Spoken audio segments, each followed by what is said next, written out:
Live. Great. Good afternoon, Council. I'd like to call this Committee of the Whole meeting for July 10th, 2025 to order with adoption of the agendas. I want to make that motion. Councilor Devlin, Councilor Orlando, all in favor? Motion's carried. Adoption of the minutes of the Committee of the Whole from June 12th. Councilor Cherry, Councilor Orlando, all in favor? Motion's carried. Any business arising from those minutes? Seeing none, I'm going to move on. I have no announcements today, so we're going to go right into delegations and presentations. We have the Revelstoke Community Housing Society here. Mr. Attia, you're going to give us a full report via presentation. Yes, my slides are up here, so Your slides are up. You're good to go. we're rolling. Thanks for having us. I'm here with a couple of our wonderful board members. Some new faces on the board this year, so that's exciting to have. Refreshed board, and excited to get to work with them. I think our vision going forward is pretty bold and exciting. So it is great to have some new members who are on board with that. You see here our description of the nonprofit corporation formed by local citizens in collaboration with the city, and our primary objective listed there is to provide, manage, and promote a range of below market housing options accessible to local residents, unchanged from years past. Could I get the next slide, please, Jen?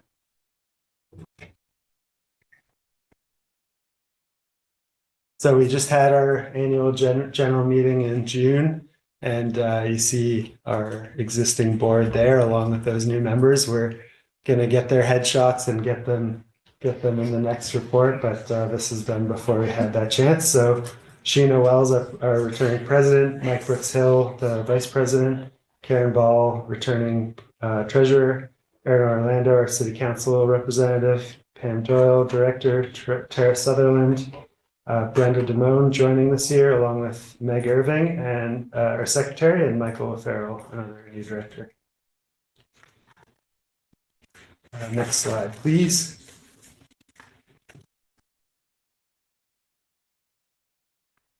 So this letter from the president went out to our membership and is copied here, but I'll go through the Coles notes of it and just speak to the excitement that our organization shares, and in a renewed strategic plan. Our goal that has been shared as part of our partnership agreement with the city of Revelstoke to become self-reliant, financially self-reliant going forward, and with the growth that Downey Street is bringing us to be able to stand our own 2 feet and continue forward with development on the Oscar Street lands, which we'll delve into a little bit further later. But yeah, the focus on Downey Street, 166 new homes. We'll be supporting families, seniors, and young adults in Revelstoke, and construction start date of that for next spring. That is going to be a significant step forwards towards addressing housing needs in the community. Our current rental stock, maintained at 38 units, is the 24-unit Bridge Creek development, which was finished in 2022, and then the townhomes and duplex that were in the early to mid 2000s and 2010s. And finally, just want to speak to the partnerships and innovative solutions that we're looking towards. You heard from Kevin Doris at Community Features earlier in the week about his update. And we're continuing to participate both on the advisory committee that he's put together to put together this criteria for new home ownership residents. And so myself and Tara Sutherland are on that advisory committee, as well as attending meetings, supporting. We toured Habitat for Humanity, the group that he's been speaking to around when they were in town late June, and are continuing to engage with any group or entity that is supportive of housing and wants to do work in Revelstoke. So having the capacity to explore that just means that we're going to be prepared for future funding calls. That we're bringing in partners on any existing developments or land that is prepared for development, such as the Oscar Street lands, and that we just want to be overlooking and overseeing anything, any way we can, and being selective though with what we choose to carry forward into the next steps of feasibility and development work. We can skip forward to the next slide here. So this list of organization partners and funders, starts with the city of Revelstoke. I think it's the key partnership that we have going forwards and will keep us solid through the next several years of expansion and growth. And our partnership agreement speaks to that. BC Housing, Columbia Basin Trust are key in the region and across the province. The Federation of Canadian Municipalities, FCM, has funded our Oscar Street development going forward. So that's moving through some master planning in the summer, and then some additional design and development for 22 units. The CNHC supports us with financing. The Community Housing Transformation Center, which is supporting our business plan, which is completed this past year and is being implemented now, along with some support for our board to move into a governance model from a working board, which is a transition we've completed but never really is completed. We'll be continuing to work through all of what that entails for some time to come. But we have a strong backbone of a board that's very used to working and very involved, which bodes well for our expansion over the next few years. Our partnership with the Indigenous Friendship Society of Revelstoke, who attend our board meetings, who have been providing input on design, and who we hope to partner with on housing opportunities in the future. And Community Futures, you see there. We've been along for all the conversations on ownership housing going forward, and we intend to be there throughout the development process so that ultimately the ownership housing that comes to Revelstoke is it fits the needs of our residents and of our future owners. And Altus and Boundary, these two are partnered to be our development consultants on Downey Street. They've been patient with us as this process of Downey Street has went forward, and we just recognize that while they're consultants, their support is meaningful in bringing housing to Revelstoke as well. Next slide, please, Janet. So this might be the last time that you see this rendering of Downey Street. This is what we approved. We'll be back. So we have a development permit amendment coming. While these are good looking buildings, and we wanted something that reflected Revelstoke and also had design not just outward looking, but design features that really were considered of our snow load, of our community and the region climate we're in. And so we've made a couple of mindful changes in that regard to make this development even better, and make it fit within Southside, the Southside neighborhood. And the background looks like Italy, so that'll fit right into Southside. I'm gonna say a plum tree in every unit. The balconies, I'm sure, will be lots of gardens out there, and there's a community garden that we're gonna we're sure it's gonna be well utilized in Southside. And then the commercial space with childcare operator isn't selected, but the design for that has been prioritized through this phase by the Ministry of Childcare, and it is looking like a really vital contribution to that neighborhood and the community as well. And then speaking to our business plan and City of Revelstoke funding, so we've we're excited to implement that business plan and work towards the expansion that's within there, and ultimately become, reach that scale that we worked with Macola Development Services to put together our business plan, and it's that 200 unit mark that we're driving towards, which brings in the operating revenues to be sufficient and standing on our 2 feet. Next slide, please, Jana. So I've spoken to a couple of the milestones throughout this discussion. The photo beside here is the pre-servicing on Oscar Street that's going to enable some future development there. The major highlights here are the transition to that governance board structure, such that as the general manager, I'm reporting on and getting approval for work to be done, and the board is checking in and has oversight and transparency into our operations.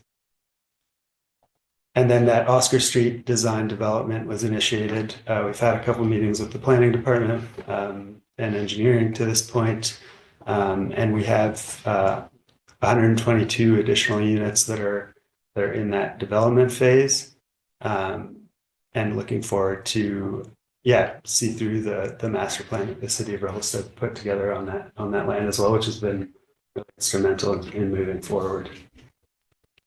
Next slide, please.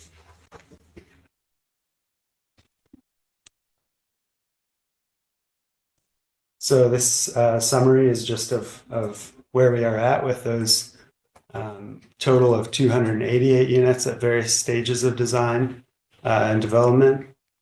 The Downey Street is in detailed design now, so we're working towards that development permit amendment and funded to work towards our building permit, which will be coming in this fall. Construction on that again to start in the spring of 2026.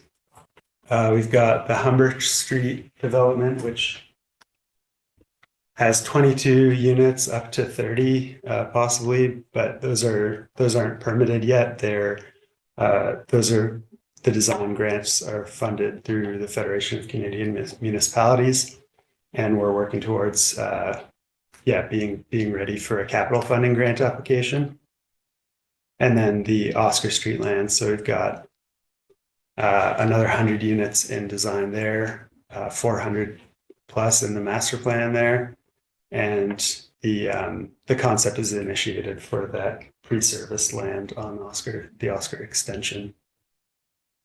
And that master planning again by the City of Revelstoke is moving that forward and enabling us to move more quickly on that. This is the first of our updates to council as part of our partnership.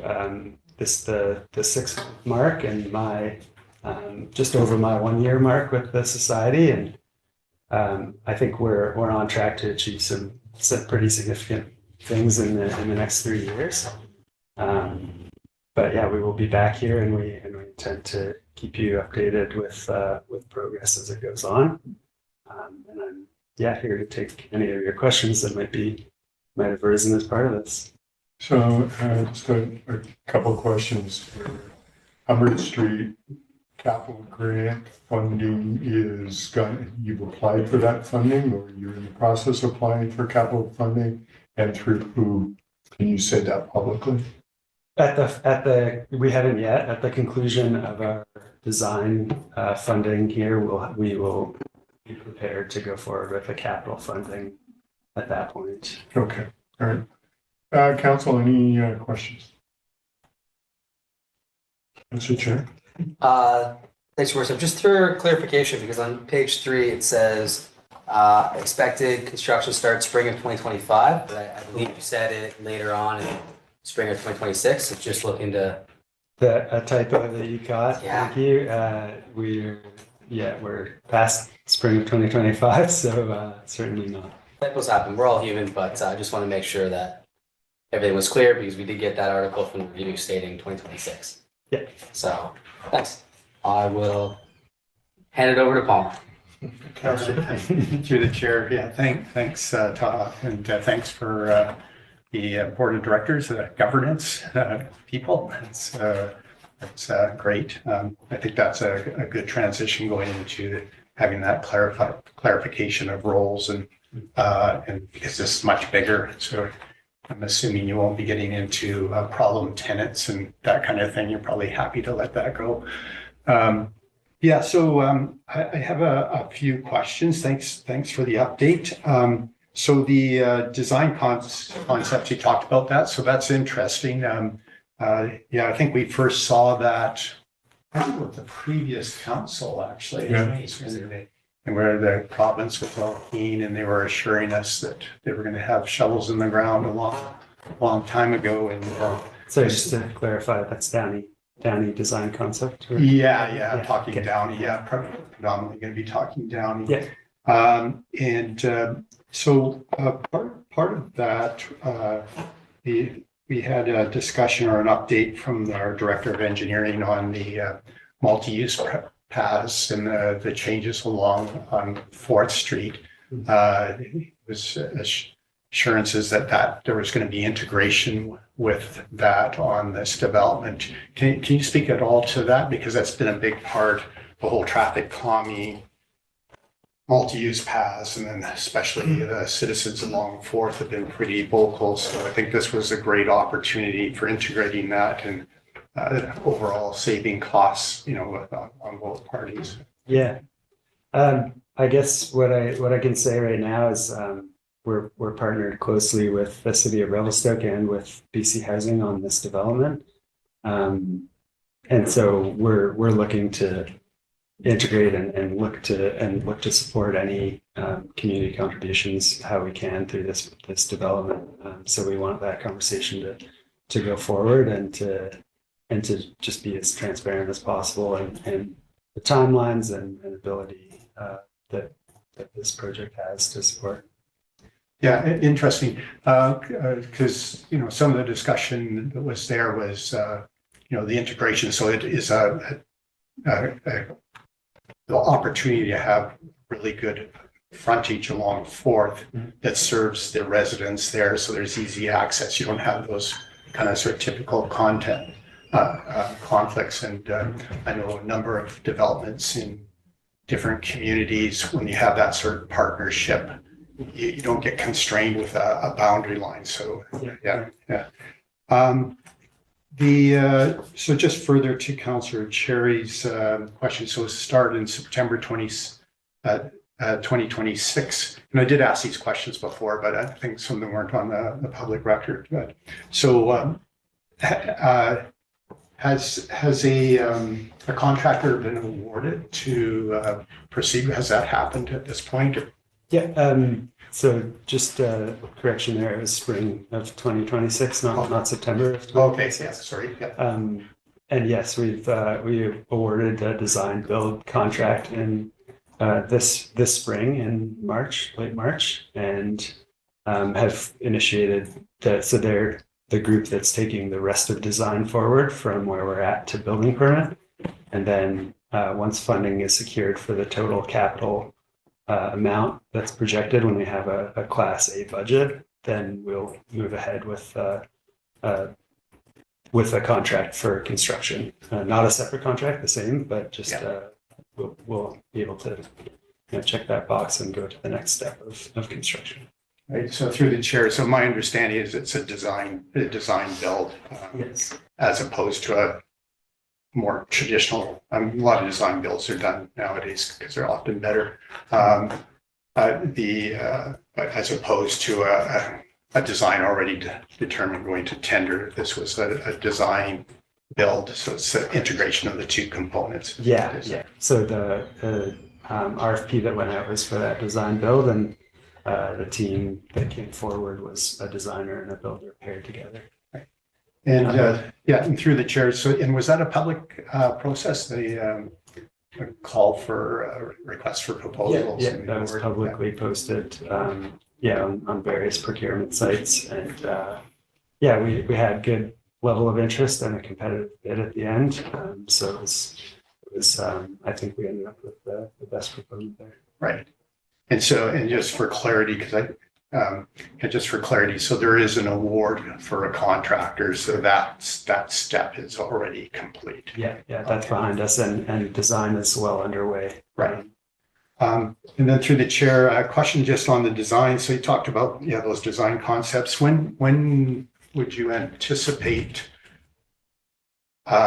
design, not necessarily any kind of detail, but design concepts so the public starts to see that, what it looks like? So right now you have those old drawings. Are you close to that?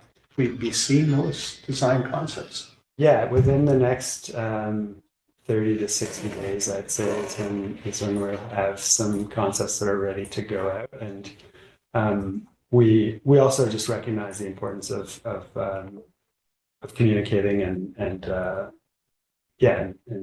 communicating with residents in Revelstoke, and especially in the neighborhood. I'm by now, I'm sure a lot of people have heard, but anyone who might not be following, development or council news may not be aware that there's a development that's about to start. So we want to start communicating and ensuring that there's a sign and proper, notifications there to residents of what's going on and how the community is going to change. That's that. Great. Thank you. Any other comments? Councillor Romano? Councillor Devlin? No, that's been pretty well covered. All right. Well, that's all we have bringing us up to date, except, so the board is now not a working group. They're a policy-making group. So the ladies can put their hammers down. We might ask them for a couple more swings. Okay. Yeah. Well, Jimmy Carter was still swinging the hammer in his 90s. That's good. Thanks for having us again. All right, appreciate that. All right, I'm going to move on. I'm going to ask to go in camera pursuant to section 90.1K of the community charter. Somebody want to make that motion for me? Councillor Devlin, second by Councillor Palmer. All in favor? Motion's carried. Do you need a couple minute break or we're good to carry on? Probably fine. Okay, go. We're good to go. All right. I'm gonna- Sneak out partway through and lock it up. Yeah, all right. Thank you. Thank you, ladies.